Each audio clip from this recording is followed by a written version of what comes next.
ভাটপাড়া পৌরসভায় alliance jute মিলের শ্রমিক লাইনে আগুন। ঘটনাস্থলে 5টি ইঞ্জিন, তবে কোনো ক্ষয়ক্ষতি হয়নি। তবে প্রাথমিক অনুমান গ্যাস লিক করেই এই আগুন ধরেছে।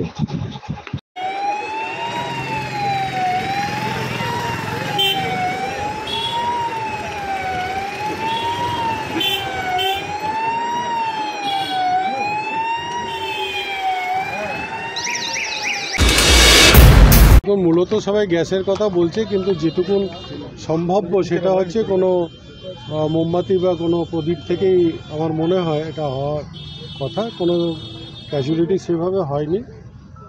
জিনিসপত্র পুড়ে গেছে একটা ঘরে, সেগুলো খতিয়ে দেখা হচ্ছে। ফায়ার ব্রিগেড এখনও আছে, আর সবটাই নিয়ন্ত্রণে আছে। এই ঘিঞ্জি এরিয়া, এইখানে তো ভয়াবহ ঘটনা ঘটতে পারত।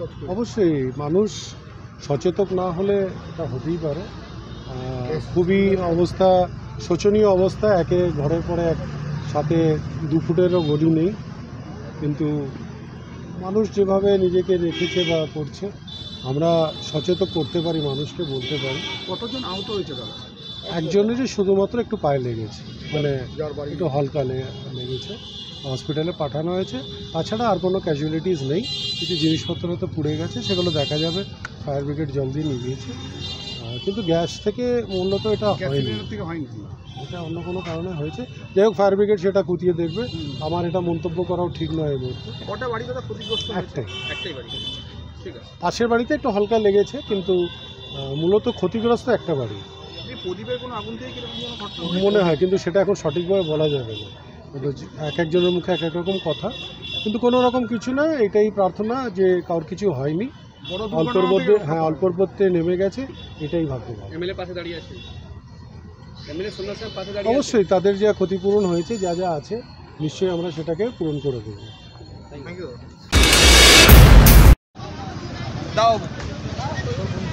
দাও, আমি রেডি তো।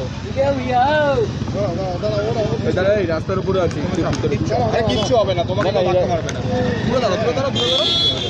কিচ্ছু হবে না। আরে এত ভয় নিয়ে বলে চলো চলো। সাহেব, কি থেকে আগুন লেগেছে মূলত কি জানা যাচ্ছে? এটা দেখুন, অ্যাংলো ইন্ডিয়া জুট মিলের অপোজিটে যে বস্তি, এখানে সিরিজ অফ বস্তিহাট আছে, তার মধ্যে একটা ঘর থেকে যখন রান্না করছিল, সেই সময় গ্যাসটা লিকেজ হয়ে সেইখান থেকে একটু আগুন ধরে যাবে, এবং তার সঙ্গে সঙ্গে 2-3টে রুমও এফেক্টেড হয়।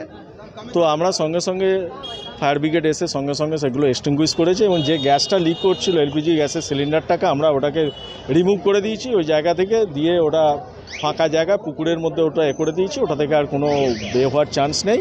বাকি এদিকে যেটুকু আগুন ছিল সেগুলোকে পুরোপুরি এক্সটিংগুইশ হয়ে গেছে। আর ওই সাইডের 1-2 রুমে একটুখানি বের ছিল, সেগুলোটা আগুন আধা ঘন্টার মধ্যে পুরোপুরি নিয়ন্ত্রণ করে নিয়ে গেছে এবং স্টপ আউট হয়ে গেছে। এখন আর এখানে কোনো ইনজিউরি হয়নি। কটা ইঞ্জিন এসেছে? আমাদের 5খানা ইঞ্জিন এসেছে। কোনো ক্যাজুয়ালিটি নেই, কোনো কিছু হয়নি।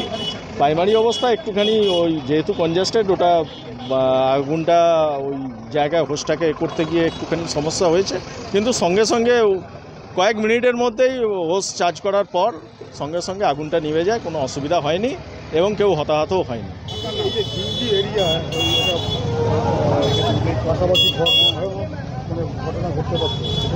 হ্যাঁ, সেটা হতে পারত, যেহেতু সিরিজ অফ বস্তি পরপর লাগোয়া লেগে রয়েছে, সেখানে স্প্রেড করার চান্স বেশি ছিল, কিন্তু সঙ্গে সঙ্গে আমরা অতি তৎপরতার সঙ্গে ওটা আগুনটাকে অ্যাটাক করাতে আগুনটা কোনো বাড়েনি।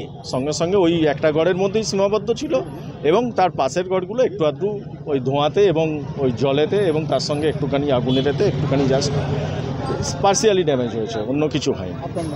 আমি Saroj Kumar Bag, divisional fire officer, north চব্বিশ Pargana division. Thank you so much.